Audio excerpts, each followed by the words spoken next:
ನಮಸ್ಕಾರ ಎಲ್ಲರಿಗೂ. ನಾನು ನಿಮ್ಮ ಪ್ರೀತಿಯ ರಾಯಚೂರು ಹುಡುಗಿ. ತಮಗೆಲ್ಲರಿಗೂ ಅಮ್ಮನ ಅಡುಗೆ ಮನೆ ಕಾರ್ಯಕ್ರಮಕ್ಕೆ ಹೃದಯಪೂರ್ವಕ ಸ್ವಾಗತ.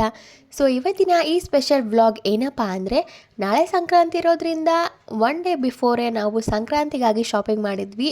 ಅದರಲ್ಲಿ ಏನೇನು ತೊಗೊಂಡು ಬಂದಿದ್ವಿ ಅಂತ ನೋಡ್ಕೊಂಡು ಬರೋಣ. ಹಾಗೆ ಸಂಕ್ರಾಂತಿಗೆ ಮೇನಾಗಿ ಯಾವ ಐಟಮ್ಸ್ ಬೇಕು ಅನ್ನೋದು ಈ ವ್ಲಾಗಲ್ಲಿ ನೀವು ನೋಡ್ಬೋದು. ನೋಡಿ, ನೀವೇ ನೋಡ್ತಿರ್ಬೋದು, ಒಂದು ಬ್ಯಾಗ್ ಫುಲ್ ಶಾಪಿಂಗ್ ಆಗಿದೆ. ಇನ್ನೂ 2-3 ಬ್ಯಾಗ್ಸ್ ಇದ್ದಾವೆ, ಬಟ್ ನಾನು ಒಂದು ಬ್ಯಾಗ್ ಮಾತ್ರ ತೋರಿಸ್ತಾ ಇದ್ದೀನಿ. ಮೊದಲನೇದಾಗಿ ಹೂವು ತೊಗೊಂಬಂದಿದ್ವಿ. ಇದು ಸೇವಂತಿಗೆ ಮತ್ತು ರೋಸ್ ಹೂವು. ಇದು 20 ರೂಪೀಸ್ಗೆ ಪ್ಯಾಕೆಟ್ ಸೇಲ್ ಮಾಡಿದರು. ನಿನ್ನೆ ಮಾತ್ರ ಮಾರ್ಕೆಟ್ ಸಖತ್ ರಶ್ ಇತ್ತು. ನನ್ನ ಲೈಫಲ್ಲೇ ಅಷ್ಟು ರಶ್ನ ನೋಡೇ ಇಲ್ಲ, ಅಷ್ಟೊಂದು ರಶ್ ಇತ್ತು. ಹಾಗೆ ಸಂಕ್ರಾಂತಿಗೆ ಮೇನ್ ಬೇಕಾಗಿರೋದು ಬಾರೆಹಣ್ಣು, ಆಮೇಲೆ ಕಡಲೆಕಾಯಿ, ಹಾಗೆ ಕಬ್ಬು. ಇದೇ ರೀತಿಯಾಗಿ ಬೇರೆ ಬೇರೆ ಹಣ್ಣು ಮತ್ತು ತರಕಾರಿ ಕೂಡ ತೊಗೊಂಬಂದಿದ್ದೀವಿ. ಸಂಕ್ರಾಂತಿ ಆದಮೇಲೆ ಖಂಡಿತವಾಗಿ ಭರ್ತಾ ಪಲ್ಯ ಇದ್ರೇ ಸಂಕ್ರಾಂತಿ ಹಬ್ಬ ಕಂಪ್ಲೀಟ್ ಆಗೋದು. ಹಾಗೆ ಸಜ್ಜಿ ರೊಟ್ಟಿ, ಶೇಂಗಾ ಹೋಳಿಗೆ, ಈ ರೀತಿ ವೆರೈಟಿ ಅಡುಗೆ ಮಾಡಿಕೊಂಡು ತಿನ್ನೋದ್ರಿಂದ ಸಂಕ್ರಾಂತಿ ಕಂಪ್ಲೀಟಾಗಿ ಆಗೋದು. ನೋಡಿ, ನೀವೇ ನೋಡ್ತಿರ್ಬೋದು ನಾವೇನು ತೊಗೊಂಬಂದಿದ್ದೀವಿ ಅಂತ. ಫ್ರೆಶ್ ಆಗೇ ಸಿಕ್ಕಿದೆ ಎಲ್ಲ. ನಿನ್ನೆ ಫ್ರೆಶ್ ಮಾಲ್ಸ್ ಬಂದಿದೆ. ಇದು ಕುಂಬಳಕಾಯಿ. ನನಗೆ ಸಖತ್ ಇಷ್ಟ ಆಯಿತು ಕುಂಬಳಕಾಯಿ. ಏನಕ್ಕಂದರೆ ಕುಂಬಳಕಾಯಿ ಪಲ್ಯ ಮತ್ತು ಸಜ್ಜಿ ರೊಟ್ಟಿ ಕಾಂಬಿನೇಷನ್ ಸಖತ್ತಾಗಿರುತ್ತೆ. ನಾನು ಅಜ್ಜಿ ಮನೆಯಲ್ಲೇ ತಿಂದಿದ್ದು. ನಮ್ಮ ಮನೇಲಿ ಯಾವತ್ತೂ ಕುಂಬಳಕಾಯಿ ಪಲ್ಯ ಮಾಡಿಲ್ಲ. ಇದೇ ಫಸ್ಟ್ ಟೈಮ್ ಮಾಡಬೇಕು ಅಂತ ತೊಗೊಂಬಂದಿರೋದು. ನಾನು ಆಗಲೇ ಹೇಳಿರೋ ಹಾಗೆ ನೋಡಿ, ಕುಂಬಳಕಾಯಿ ಎಷ್ಟು ಚೆನ್ನಾಗಿದೆ, ತುಂಬ ಫ್ರೆಶ್ ಆಗಿದೆ. ಈ ಥರ ಎಲ್ಲ ಕಟ್ ಮಾಡಿ ಕೊಡ್ತಾರೆ ಅಂತ ಗೊತ್ತಿರಲಿಲ್ಲ. ಇದೇ ಫಸ್ಟ್ ಟೈಮ್ ನೋಡ್ತಾ ಇರೋದು.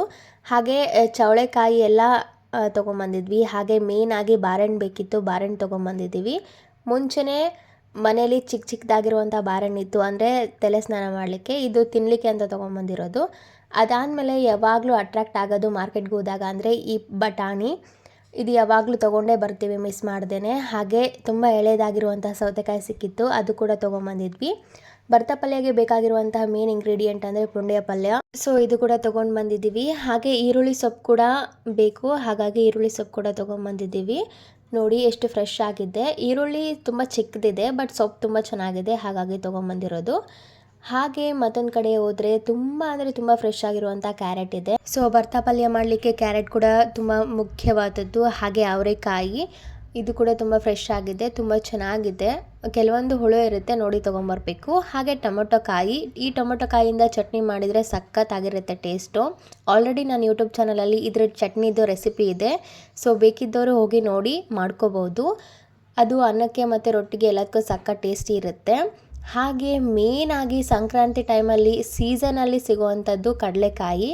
ಈ ಸೀಸನಲ್ಲಿ ಏನು ತಿಂತೀವೋ ಬಿಡ್ತೀವೋ ಗೊತ್ತಿಲ್ಲ, ಬಟ್ ಕಡಲೆಕಾಯಿ ಬಾರೆಹಣ್ಣು ಮಾತ್ರ ಮಿಸ್ ಮಾಡಲೇಬಾರ್ದು, ಅಷ್ಟು ಸಖತ್ತಾಗಿರುತ್ತೆ.